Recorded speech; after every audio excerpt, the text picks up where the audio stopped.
Hello everybody, welcome back once more to Monster Prom. I'm TheOutbackAl. I'm hot for justice. And I'm Yin&Jung. And we are currently trying to get 4 possible endings for Monster Prom.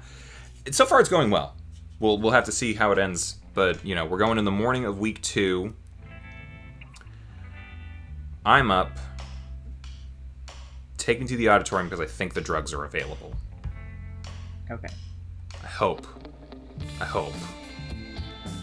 Yeah. There's the drugs. I got drugs. It's all part of the plan. Okay, Blue. Where does everyone else need to go? Because it really doesn't matter at all what stats Blue has in this.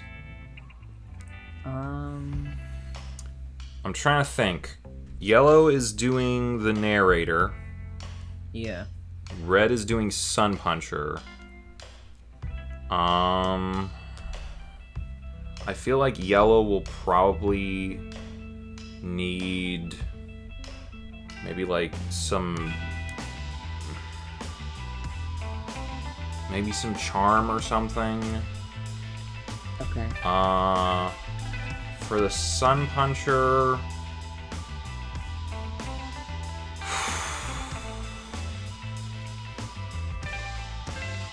Boldness.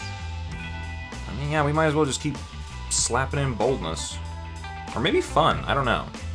I think, you know what? It might be good. I don't think any of those options are, for Damien, would be, money-based. So maybe having them Red go to the tree to differentiate fun and smarts would be good. Okay. So, yeah, so Yellow will go to the gym, Red will go to the tree, and yeah, I guess you go wherever you want with Blue. Okay. We're not even really gonna read much of it, I don't think. Yeah. Blah blah blah blah blah blah blah blah blah blah blah. Money. All that. Excited to check out the new thing with Vera. We've seen all this. Stuff.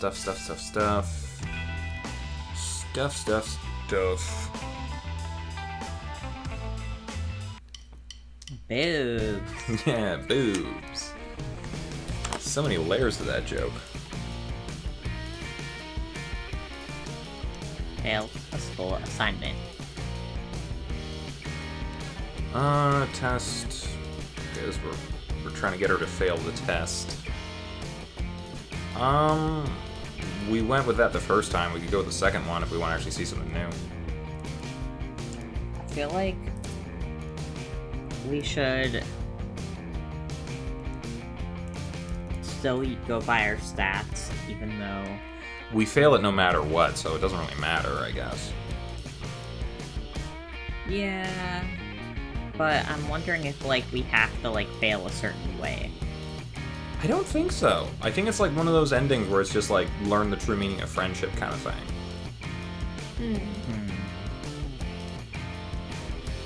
Let's see. Because we literally failed all 3 of them the last time we did it. I don't think there's a way to succeed. Yeah. Let's see. Okay. I'll just go with this one then. Alright, we dumped the teacher and force feed him anime until he doesn't want to base his tests on smarts anymore, but on a bunch of epic, over-the-top bullshit. That way we have some new stuff to read. Yeah. You abduct your teacher and go full Clockwork Orange on him, duct taping his eyelids open and all. You also heat up some popcorn to share because you're not a monster, at least not in that sense. You two have a great time binge-watching hours and hours of all the test episodes of some modern classics like Fullmetal Alchemist, Naruto, and My Hero Academia. Despite the whole abduction thing, it turns out to be quite the bonding experience. If only Vera was so easy to befriend. Next day you head into the test, ready to not use your brains, and your teacher does not disappoint. He shows up to class wearing a very convoluted outfit, lots of scars, and his hair dyed in a fantastic color. My dear students, you prepared for a history test, but history is not measured by your knowledge of history. It is measured by your courage and willingness to take risks. What? I'm pretty sure history is measured by our knowledge of history. Wrong. You will show your proficiency in history by getting into teams of 3. You will carry these scrolls. Each group has a different scroll with a different food on it. You will now head into the woods, where I have sent 3 large groups of killer robots. You need to kill the robots in order to earn points. There are 5 types of robots, and their point values depend on their lethality and dance skills. The first team to acquire sufficient scrolls to have all the ingredients for a lasagna recipe will pass this test. What? Well, I know this is that thing from My Hero Academia where they go into the city thing early on, and this is also the second round of the Chunin exams within the Forest of Death.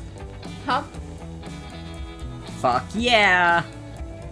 I'm teaming with the Slayer, and it will be epic because we will put our rivalry aside in order to kill those robots.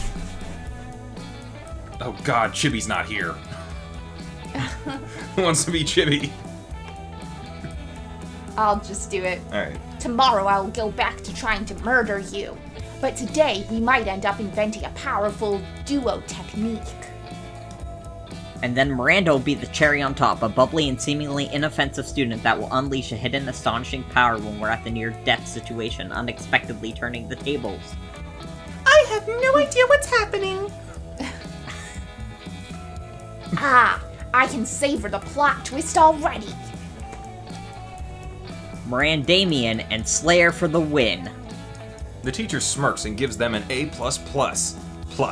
Already, apparently, for putting their rivalry aside, which seems to be the true goal of this history test somehow. That's not even a real grade. I've had enough of this bullshit. I quit. Not a shonen fan. You will hear from my lawyers. She has left. You're still pretty unsure how this will work at all, but you have taken life insurance just in case. Later that day, you find Vera in the halls, tell her you orchestrated the test thing. You did what? While Vera is looking for a dagger in her purse, you try to explain the Polly... Okay, yeah, we've seen this part. Yeah. Learn a little bit about hanging with Polly. Let's go drinking. She went drinking, didn't enjoy herself. Now she enjoyed herself, but she failed the test. But Polly's like, oh, I'm sorry. Boo. And they were friends. Yeah. That's an intense moment. Oh, that's a cute moment. Okay, so we have failed an assignment, but I feel like this was a much more interesting way to fail an assignment than last time.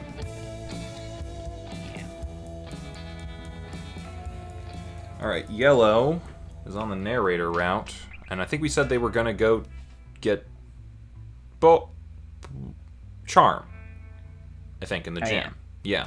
Oh, are we differentiating? No. No, we're differentiating for Red, because Red's fun and smarts are the same. Gotcha. Yeah, we're just going for Charm here. Epic dodgeball match and stuff and things and all sorts of... But all of that is of little importance because you're really here to hang out with your new friend, the narrator. Oh, whoops, sorry about that. Old habits die hard. You know... Man, it's so nice to take a little time off from narrating other students' lives so I can actually have a life of my own, you know? You know? Hey, why aren't you saying anything? For the same reason none of us have had an internal monologue since you started hanging out with Yellow. You're not doing your job. My job? I'm a student just like you guys, so what if being related to the Slender Man and having no face makes me the perfect narrator? I deserve to be happy. Of course you do. All serfs deserve to be happy, and nothing makes a serf happier than narrating the every thought and action of his queen. Please, bro. Without your help, I can't even remember how to open doors. I have to wait inside and whine until somebody lets me out. And then what if I want back in? Look, guys, I get it. I shouldn't have let you all grow so dependent on me, but look at this from my perspective. I spend almost every waking moment at this school verbally describing your thoughts and actions, but back to you. I'm failing all my classes. I'm perpetually exhausted, and I don't even have lunchtime to relax because that's when you guys are trying to smooch each other at the cafeteria tables. I hear what you're saying, and what it sounds like is, I want to get the shit kicked out of me for not narrating anymore. You are such a gifted translator, Damien. Have you ever considered a career as a royal diplomat? Will someone please open the door? I need to pee. Okay, this is getting out of hand. Can't we come up with some other way for you guys to get your daily dose of narration? How about you, Yellow? I know for a fact you're good at coming up with crazy shit to try, right? Let's launch a line of talking narrator dolls to dispense pre-recorded bits of bite-sized wisdom. The narrator's just like us, which basically means anyone can do his job. Why not narrate for each other?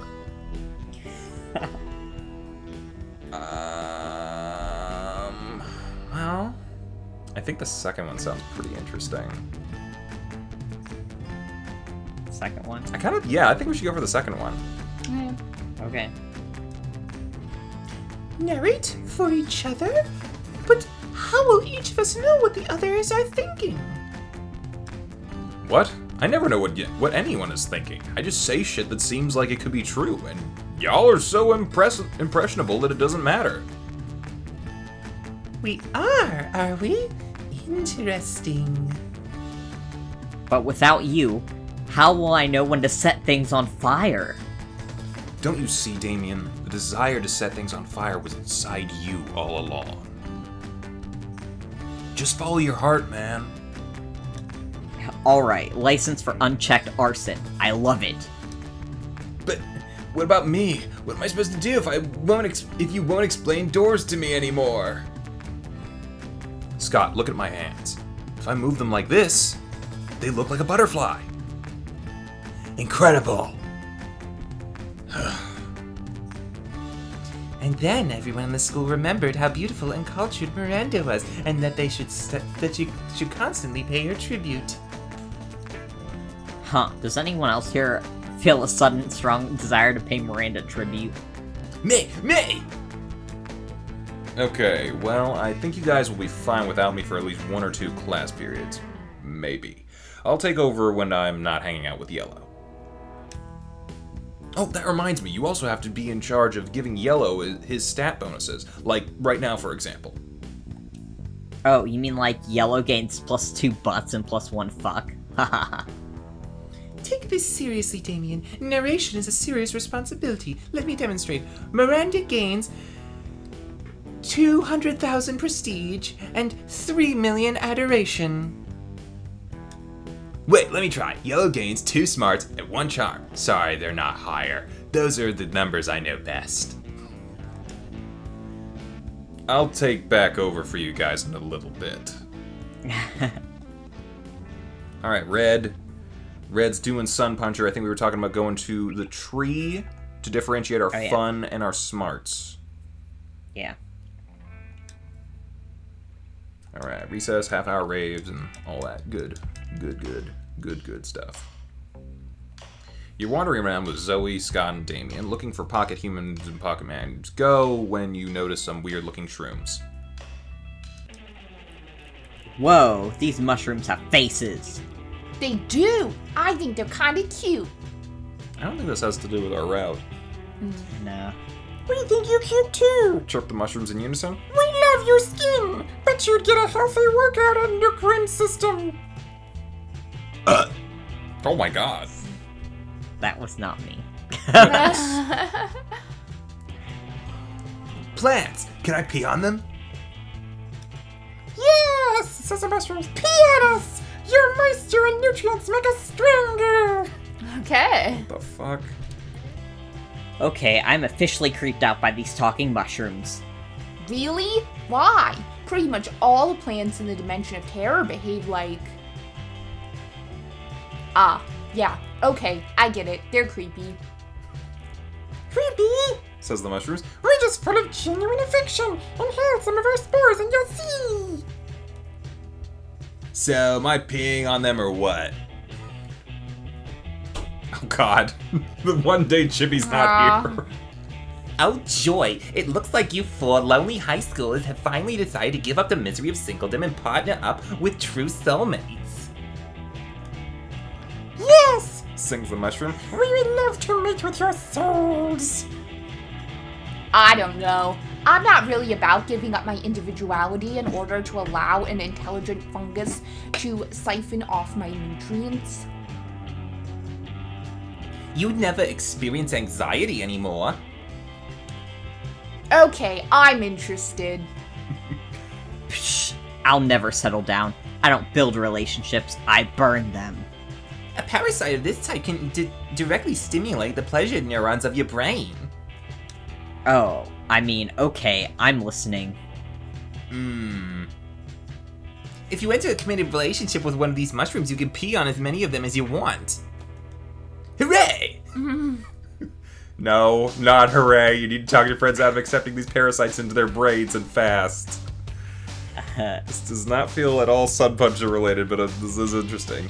You can date those mushrooms, or you can date whatever is in this mysterious box I brought with me. Wait, don't rush blindly into a relationship. Let me do a tarot card reading on your love life first. I don't know what this has anything to do with anything. I don't know.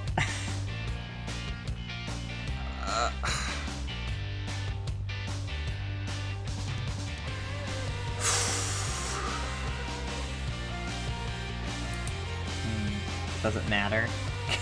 I don't know.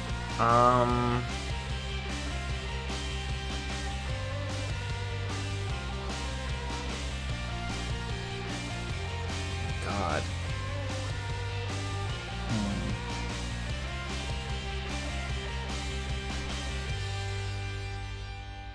I'm really trying to think, like,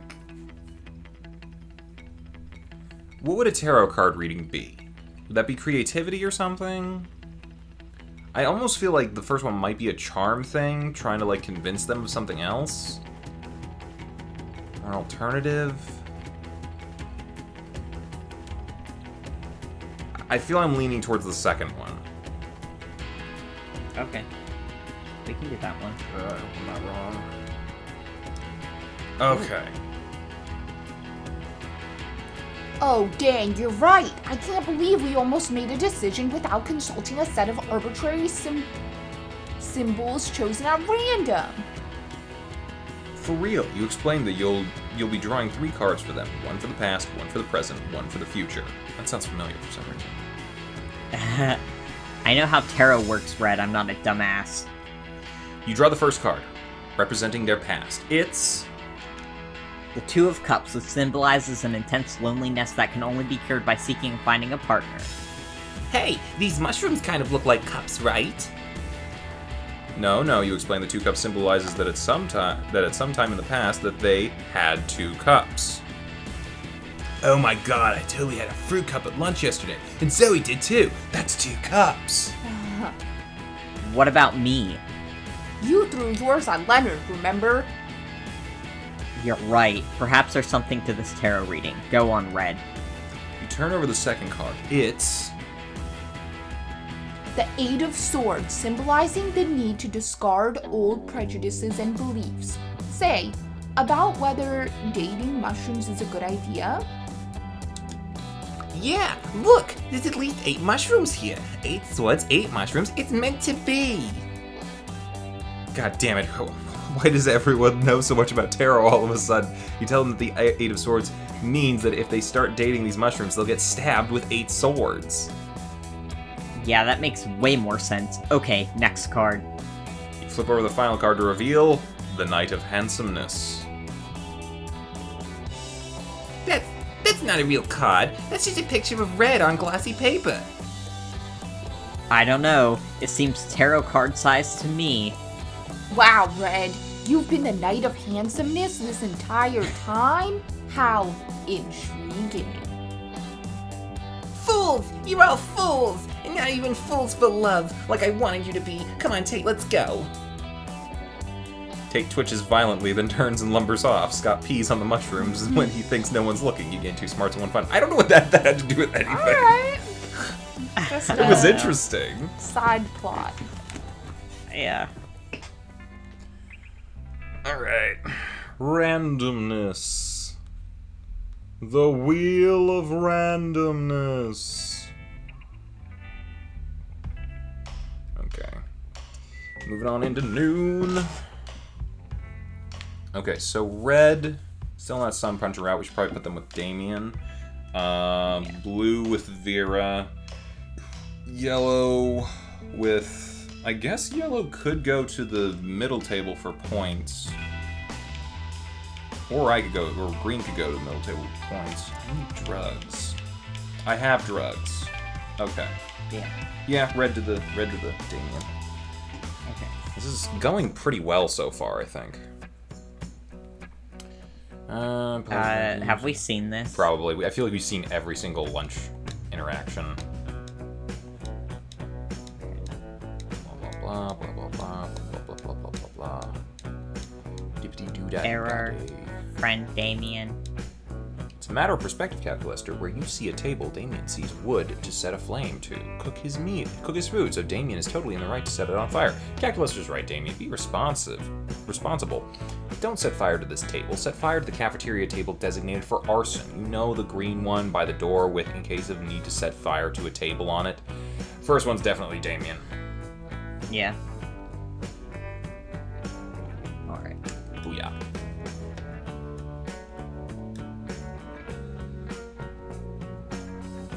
Okay.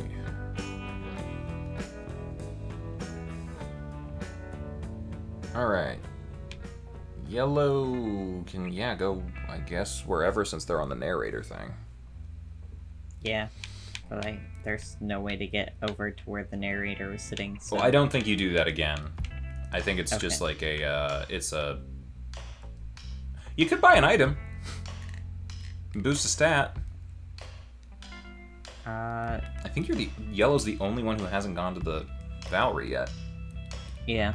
Let's do it. I'm trying to think what you might need. There's like those random items that boost stuff.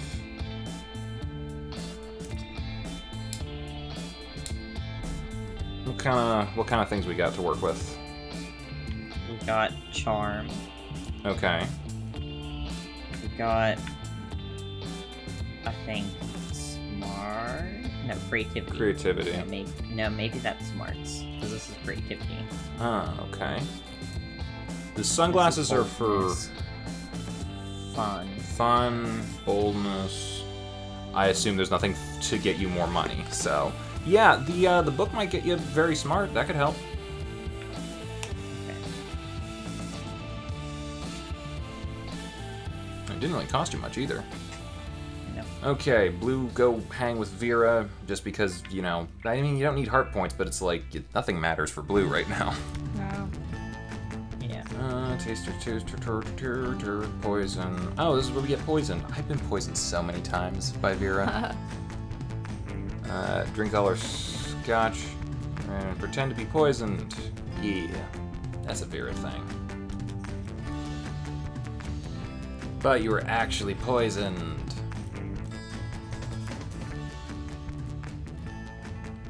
I'll go hang with Dmitri and the Coven. Good Lord, all you want is peace of mind, and yet we're here to save the world. Yeah, we know. From you, Dmitri, you wound me truly, you do, after all I've done for you. More like done to us. What about that time you betrayed us in the middle of the then betrayed us 3 more times? I think we have seen this. The other time, the next morning, the empty bed. Again, they talk about separate entities so you know which one is porking Dmitri. Oh, we know now. Yeah. Then so be it. Let us end this once and for all. And not like the last time I said that, or the time before that. This time I mean it for real. And the same, blah, blah, you better do. Ugh, I feel like the 7th final battle. You take fistfuls of ketchup packet and spew them all over Dmitri. What's this? Blood? You... Oh, how you wound me. Will sink off and blah, blah, blah. And spat Dmitri squeezing some of the ketchup onto a hot dog and taking a bite. Okay. What do we get? Ugh. Solving the ancient enigma of your algebra homework. Going to retrieve the legendary bag of lasagna-flavored chips from the supermarket down the street while you risk your life protecting this cafeteria table. With drugs, somehow I don't think I'm gonna need smarts. But maybe I will. Maybe let's go with smarts. One has to be intelligent to break through the fourth wall. Tell spindly man, full faith in terms of that, we defeated the weather banana. Expeditronum. Just me or the coven long-winded. They are. Alright. Trading places. Once again.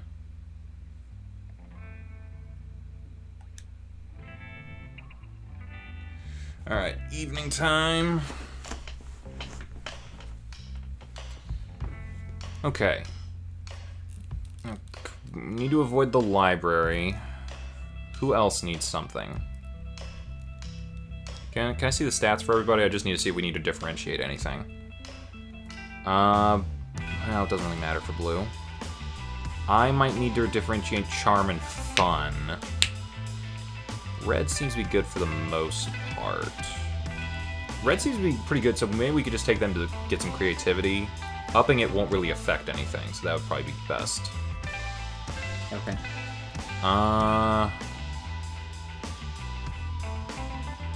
Actually, you know what? Maybe we should take yellow for creativity to differentiate the creativity from the money, just in case. Okay. Yeah, let's do that. Okay. But then won't our boldness and our creativity be the same then? Motherfucker, you're right.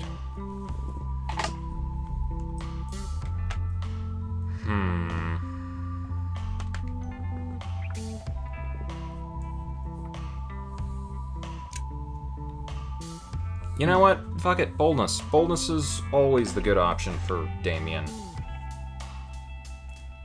I'm not going after Damien, though. Oh, God. What? Oh, that's red, right. I'm the narrator. We could go fun. We could go fun. Does anyone else need fun?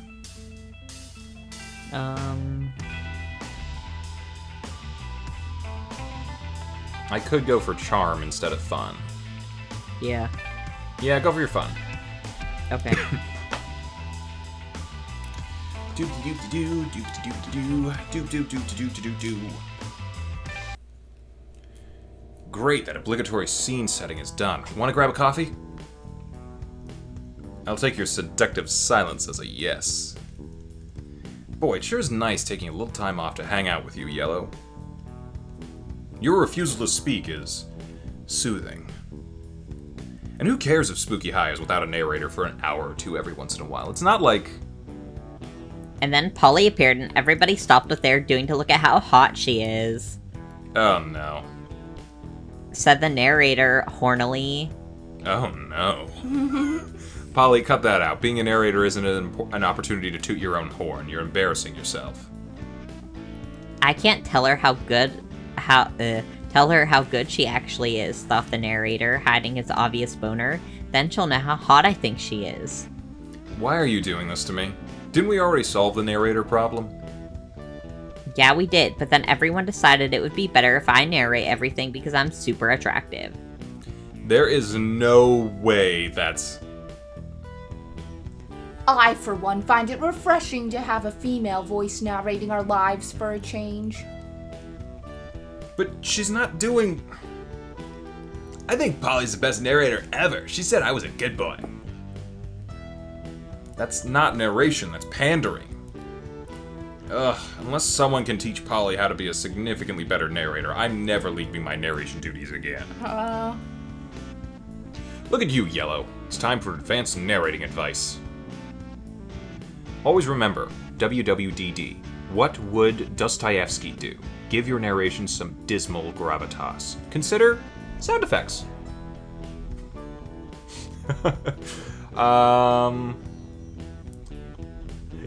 Dostoevsky, that has to be a smart answer, right? Yeah, that's what I'm thinking. Yeah. And we boosted that a lot, so... Yeah. Ooh, Dostoyevsky. He's the dopest writer ever. His novels are like a constant rave imprisoned inside a tiny book. So much beauty and despair. Okay. He says I should spend 5 years in a Siberian prison ruminating on the inner lives of my classmates, before returning to society and penning a 550-page epic of psychological realism that exposes the impossibility of emotional connection in a society alienated from itself by capital. Or I could just rack up insane gambling debts and then frantically narrate in order to pay them off.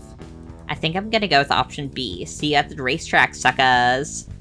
Oh, I'm coming too. I like anything that involves sitting on bleachers and yelling. I'm gonna ask Polly if she can talk to Dostoevsky. Dostoyevsky for a while and see if he has any tips for writing fanfic. Later! Well, I doubt that actually made Polly a better narrator, but at least she stopped narrating at me, so that's something. Here, Yellow, have 2 charm and 1 boldness. You've earned it. Cool. Alright, Blue. What a Blue do? I think we said Blue was gonna get creativity? I think we were saying that for Red, but... Oh yeah, you're right. Yeah. Hold up. What does Green need? Green needs to we are gonna differentiate do charm and fun, so charm. Maybe Yeah. send Blue to the bathroom. Okay. Blah blah blah blah blah blah blah blah blah blah blah blah blah. And now it's time to go back to Vera. Failure, achieving a goal, and blah blah blah. Hey Blue, how's it going? Spoons and stuff and raccoons. Where's the raccoon? I think I lost it. He's holding a raccoon glued to a huge butter knife. Fuck. Aw, bro. Should we try this one? Nah. Sorry. Nah. You think there's finally done some raccoon/soup situation, stupid plotline. Vera. High risk stabbing. Nah, bro. Vera's the best. Oh, it's simple. We just found a common interest. Bro. Nah, bro. Wait. Scott, you're a genius. Fuck you, nature. Can I be the mastermind of this plan this time? Fuck yeah, you can, Scott. Hooray! They leave without telling you the interesting thing that's kind of... It's up to you to think of an interesting thing to do. Snake-haired Room, we did that last time. She loves death threats, so maybe you can become death threat pen pals. Be proactive and start by sending her a very admiring death threat. Well, that's something, alright. Yep. We definitely did not do that last time. You think we should do what is our higher thing, though, or do you think it won't matter? I think it will not matter at all. Okay. I wonder what can convey you will die if you mess with me, but also, want to be friends? Why N? You decide you should stick to the classics, so you bust out your best colored markers and sharp knives. After all, the arts and crafts and death threats, you go to sleep. You go to sleep hoping for the best. You have added time and a place for Vera to meet you the next day in order to go shopping together at the mall. At the first activity to celebrate your new friendship, I keep dropping my pen. The next day, you're waiting for Vera, eager to start a magical friendship together, when you're shot in the leg by a sniper shot. Blue. This is strange. Someone left me a death threat last night with this time and place listed. I was waiting with my rifle in order to take care of them. When I saw you, I wasn't 100% sure if it was you, but I guessed I could still take the shot to practice my aim a bit. Anyway, enough chit-chat. Tell me, what are you doing in this place at this time? Come on, tell me now, before you pass out from all the blood loss. You tell her about your idea to become death threat pen pals. What? You just left a severed horse head in my bed with a note with this time and place. You point out it was an invitation to some mall shopping to become friends. How was I supposed to infer that from a severed head horse? Yeah, I think they got that backwards. Severed horse head. Because it was a pretty horse head and you spread some cute glitter all over it. This has something to do with that time you made me fail a test, doesn't it?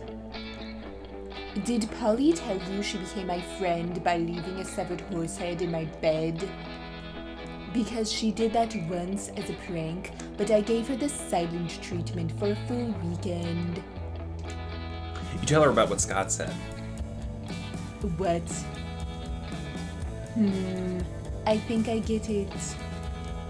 I mean, that is kind of true. I think this is the point where it's, we've seen it. Alright. Yeah, they've been friends for 6 years. They both like jogging. Scott wanted to be friends. He constantly wanted to go jogging, and then he didn't show up one day because he was sick, and then she went and gave him soup or something because he didn't have parents. Aww. And it's sad, and that was a whole other Christmas ending. So, that's how you became friends and jogging buddies. He was sorry that he couldn't be there to cheer her on while jogging. Scott's the best boy. Yeah. Yeah. She leaves. You stay there for a bit, reflecting on how death threat pen pals might not even be a thing. You end up passing out due to blood loss shortly after that, but hey, you've passed out due to blood loss so many times that your body is quite fast at recovering by now. Adaptation, huh? But as much as your body might have become even more resistant to death by blood loss, you still lose 2 charm and 2 creativity. We have 0 no charm. charm whatsoever. Speaking of charm, I think I need to get mine up. Yeah. Dodgeball, stuff, things with dodgeballs, how to dodge a ball. Alright, after all that, you managed to find a moment of privacy to admire your new drugs, which is something you do because you're a weirdo. But it turns out your privacy wasn't actually that private, because here comes Polly and Scott. Ooh, are those drugs? Well, there's only one way to find out. You're right, Scott. Yomp. That's the sound Polly makes when she eats a bunch of drugs out of your hand. I was gonna say we should ask Green if they were drugs, but I guess there are 2 ways. Shh, Scott, be quiet. You're saying too many punctuation marks. What? What's a punctuation mark? 3 question marks. Oh no, you're doing it more now. Wait, I'm doing it too. I can't stop. We're all made of punctuation marks. Don't you see? Question mark, question mark, question mark. No! Exclamation point. Whatever, dude. I'm gonna go on a mystical journey into my own subconscious. See you never. But just 2 short hours later... And that's when I realized we're not real monsters. We're characters. In a video game! I'm hoping weird drugs doesn't ruin... this. I think there's possibilities. I can tell by the tone of your voice that this is huge news. This is no time for your enduring naivete, Scott. Everything we've ever known is a lie. Even pizza? Especially pizza. Oh no! I don't want to live in a world where pizza is a lie. This can't be true. I won't let it. You don't want to believe it either, but something tells you that Polly's right. Maybe it's the extreme zaniness of your daily life, or maybe it's the fact that your entire personality is represented by 5 constantly shifting numbers. Either way, you know in your fictional bones that Polly is right. You just got to prove it. But how? Let's walk to the limits of reality and then walk some more. Turn off the game. I think maybe they could turn off the game. Will that turn off the game? It's gonna be very interesting to find out. This could be the end of our Let's Play. Holy shit. Okay, let's go. Turn off the how? Oh, that's easy. You do it all the time. You restart the application. Oh my god. Did it really do it? Did we just fuck ourselves so fucking hard? No. No! Oh, there we go. Okay. That would have We're been good. something. That would have been the I'm wrong just gonna- time to have that to happen. I'm just gonna make sure it's, like, still recording. Yeah, it's still recording. Okay. We good. Yeah, I don't... Here's the thing. If the game restarts, you would never be able to get the ending of this. So... Yeah. Yeah, true. Ellipses. Ugh. What in the Timothy Leary's name just happened? The lights went out and I suddenly didn't care about friendship or being our sports at all. I died. I fucking died and I'm already dead. I'm scared, Polly. Me too, Scott. Me too. But it's gonna be okay, buddy. Is it? Are you gonna fix it? No, Scott. I'm way, way, way too high. And you're you. But we're gonna get out of here. Somehow.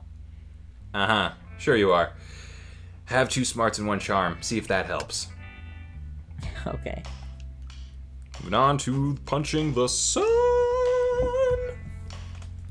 Auditorium, right? Yeah, because it'll affect things the least, I think. Rehearsals of things and whatnot. Oh, that set us up with the same as money.